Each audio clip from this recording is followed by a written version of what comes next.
La guerre contre les Blancs dans la publicité par Richard Hauck. Le marketing de masse des relations interraciales, en particulier entre femmes blanches et hommes noirs, est devenu si agressif que même les gens les moins observateurs ont commencé à le remarquer. En me promenant récemment dans un centre commercial, j'ai remarqué 3 grandes images publicitaires de couples dans 3 magasins différents. 2 sur 3 étaient des couples interraciaux, représentant une femme blanche et un homme noir. Le 3e couple était blanc. C'était étrange parce que dans la ville où je me trouvais, les blancs constituaient environ 97% de la population et les noirs moins de 2%. Je me suis demandé si le but de cette publicité, valorisant la diversité, était d'améliorer les ventes ou bien de conditionner le public en suggérant une image progressiste du couple homme noir-femme blanche. Sur la seule base des images véhiculées par notre culture, on pourrait croire que plus de la moitié des relations de couple sont interraciales. Si une personne ignorant tout des États-Unis ou de l'Europe voyait nos publicités à la télévision, dans les magazines, sur les panneaux d'affichage et les vitrines, elle pourrait supposer qu'il n'y a pratiquement aucun couple blanc classique. La combinaison femme blanche, homme noir est sans conteste le couple métis le plus couramment représenté dans la publicité. Pourquoi ? J'ai d'abord réfléchi à la probabilité que le ratio de 2 publicités interraciales sur 3 dans le centre commercial où je me trouvais était une simple coïncidence.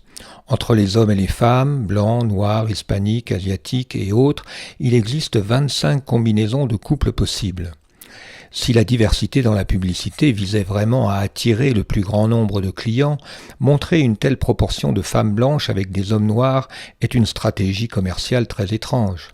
Pour focaliser à ce point le message sur une combinaison particulière tout en ignorant les autres, il doit y avoir un autre objectif que la vente de marchandises. Il existe un corpus de recherche très intéressant sur les relations et les mariages interraciaux. Il n'est en aucun cas exhaustif, mais nous pouvons synthétiser les données disponibles pour former une vision précise de ces relations. En 2012, l'Institut Pew Research a mené une vaste étude sur les mariages interraciaux, qui fournit une quantité considérable de données. Depuis 1980, le pourcentage total de mariages interraciaux est passé de 3,2% à 8,4%. Parmi les nouveaux mariages, le taux est passé de 6,7% à 15,1%. En 2010, les mariages interraciaux les plus courants étaient blancs hispaniques, à proportion de 43,3%. Et les moins courants étaient les mariages blancs-noirs qui constituent 11,9% des mariages interraciaux. Bien sûr, toutes les relations interraciales ne sont pas des mariages, mais nous pouvons raisonnablement utiliser ces données sur le mariage pour extrapoler sur les relations de couple au sens large. En 2010, les blancs, en moyenne, étaient les moins susceptibles de se marier en dehors de leur race. Moins de 10% des blancs contractent des mariages interraciaux, tandis que les hispaniques, les noirs et les asiatiques sont 2 à 3 fois plus susceptibles de contracter de tels mariages. Une étude sur plus de 2 millions d'interactions sur des sites de rencontres en ligne révèle des différences notables de préférence selon les groupes raciaux. Les femmes blanches répondent le plus fréquemment aux hommes blancs et le moins fréquemment aux hommes noirs. À la lumière de ces données, il est d'autant plus étrange que la combinaison d'une femme blanche avec un homme noir soit si fréquente dans la publicité. Une étude de 2015 a examiné la situation des femmes ayant eu des enfants avec des hommes noirs, et les résultats sont stupéfiants. Actuellement, 70% des enfants noirs sont nés hors mariage, mais lorsque la mère est blanche et le père noir, le taux grimpe à 97%. 97% de ces mères ont déclaré que le père ne faisait pas partie de la vie de l'enfant. 98% des mères blanches étudiées ont déclaré que le père noir ne soutenait pas financièrement leurs enfants. Et 97% de ces femmes utilisaient l'aide sociale pour subvenir à leurs besoins et à ceux de leurs enfants. La grande majorité des femmes blanches qui ont des enfants avec des hommes noirs vivent bien en dessous du seuil de pauvreté. Seulement 10% des femmes qui ont des enfants avec des hommes noirs hors mariage finissent par se marier. Dans une étude de 2013 sur les violences conjugales menée auprès d'environ 10 000 personnes, les auteurs ont émis l'hypothèse que les couples interraciaux connaissent des niveaux de violence plus élevés que les couples intraraciaux. Ils ont constaté que par rapport aux couples blancs, les couples noirs et les couples interraciaux connaissent des niveaux statistiquement plus élevés de violence conjugale. Le Centre national pour la prévention et le contrôle des blessures estime que la violence conjugale coûte environ 4,1 milliards de dollars par an en soins médicaux et de santé mentale. Parmi les Blancs, en 1958, seulement 4% approuvaient les mariages interraciaux entre Blancs et Noirs. En 2007, 75% des Blancs ont déclaré approuver de telles unions. Par le passé et encore aujourd'hui, les Noirs et les Hispaniques expriment un taux d'approbation plus élevé pour les mariages interraciaux. Selon une étude de Pew Research de 2011, 40% des Blancs, 51% des Noirs et 48% des Hispaniques pensent que, si davantage de personnes racialement différentes se marient, c'est une évolution positive pour la société. 12% des Blancs, 8% des Noirs et 9% des Hispaniques disent que c'est négatif, et le reste des personnes interrogées ont déclaré que cela ne faisait pas de différence. Plus les gens interrogés étaient jeunes, plus ils avaient tendance à dire que l'augmentation des mariages interraciaux était une bonne chose. Les libéraux étaient plus enclins que les conservateurs à dire que les mariages interraciaux étaient bons, et les diplômés d'université étaient également plus susceptibles d'approuver cette notion. Pew Research 2010 a révélé que 69% des personnes interrogées ont déclaré qu'une femme célibataire qui a des enfants est une mauvaise chose. 43% disent que les couples non mariés qui élèvent des enfants sont une mauvaise chose. Mais seulement 14% disent que le mariage interracial est une mauvaise chose. Il y a quelque chose de paradoxal dans le fait d'être en faveur des relations interraciales tout en se lamentant des résultats logiques de ces relations.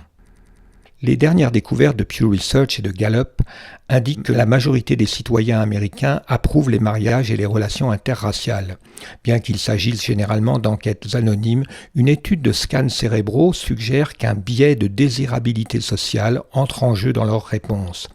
Le biais de désirabilité sociale est la tendance qu'ont les participants à un sondage ou à une enquête à répondre aux questions socialement litigieuses d'une manière socialement acceptable, même lorsque les enquêtes sont anonymes. Une étude de 2017 dans le journal de psychologie sociale expérimentale a examiné l'activité de la partie du cerveau nommée insula lorsque les participants ont vu des images de couples interraciaux par rapport à des couples de même race. On a montré que l'activité de l'insula est liée aux émotions de dégoût ou d'aversion. Par conséquent, cette activité est considérée comme un marqueur fiable du dégoût et de l'aversion. L'étude a révélé une différence statistique significative dans l'activité de l'insula des participants selon qu'ils regardent des couples de même race ou des couples interraciaux. Malgré qu'une minorité seulement des participants déclare explicitement qu'ils n'approuvent pas les unions ou mariages interraciaux, une vue d'ensemble des électroencéphalogrammes raconte une autre histoire.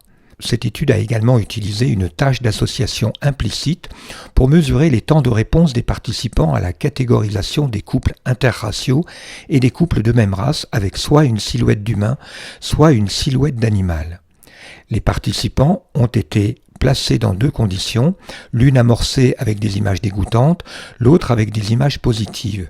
Les chercheurs ont constaté que tous les participants présentaient un biais implicite les conduisant à faire correspondre des couples interraciaux avec des animaux, et le choix était plus rapide après un conditionnement par des images dégoûtantes, ce qui montre un biais implicite plus important contre les couples interraciaux. Il y avait à la fois une réaction neuronale de dégoût et une réaction implicite de dégoût envers les couples interraciaux. Nous savons maintenant que les Blancs sont les moins susceptibles de se marier en dehors de leur race. Nous savons que lorsque les femmes blanches se marient en dehors de leur race, elles sont plus susceptibles d'être maltraitées, de devenir mères célibataires et de vivre dans la pauvreté.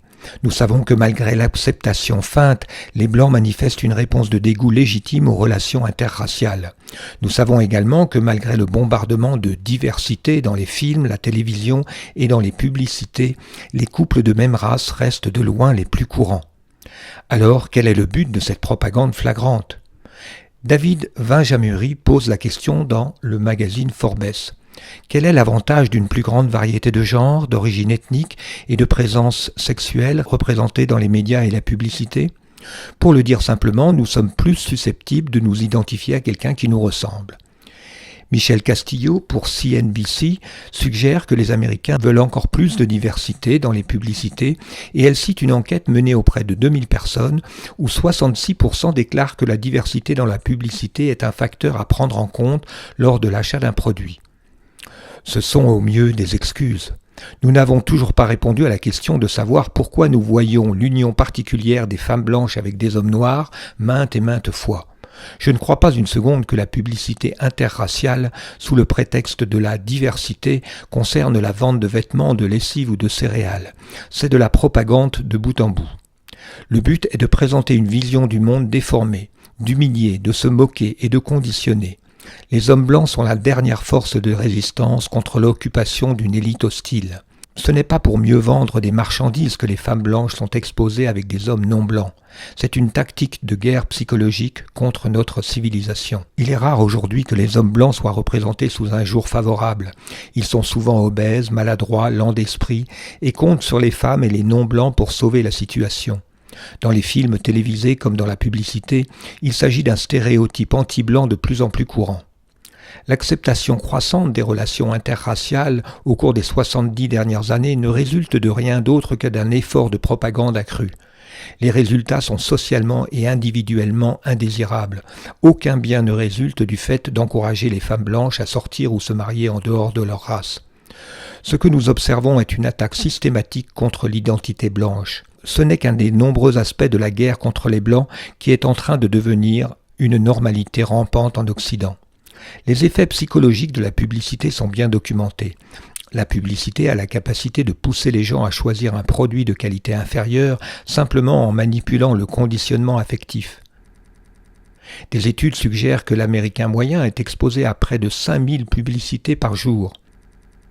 L'American Psychological Association a conclu qu'il existe un lien entre les publicités alimentaires malsaines et l'obésité infantile, et un lien entre les publicités sur le tabac et l'alcool et le tabagisme et la consommation d'alcool chez les mineurs.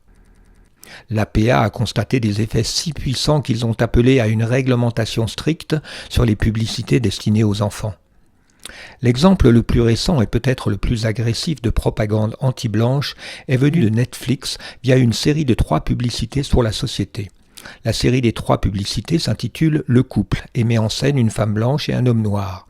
La publicité Open Relationship de la série représente 2 couples, un couple interracial et un couple blanc, dans lequel l'homme blanc est dépeint comme petit, faible, peu sûr de lui, réactionnaire et fermé d'esprit.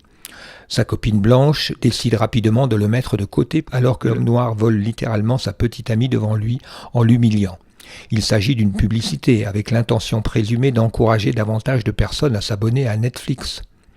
Il m'est apparu que cette publicité n'était pas le résultat de l'ethnomasochisme blanc, mais peut-être quelque chose de bien plus inquiétant. HLG Studio de Los Angeles était à l'origine de la production des 3 publicités.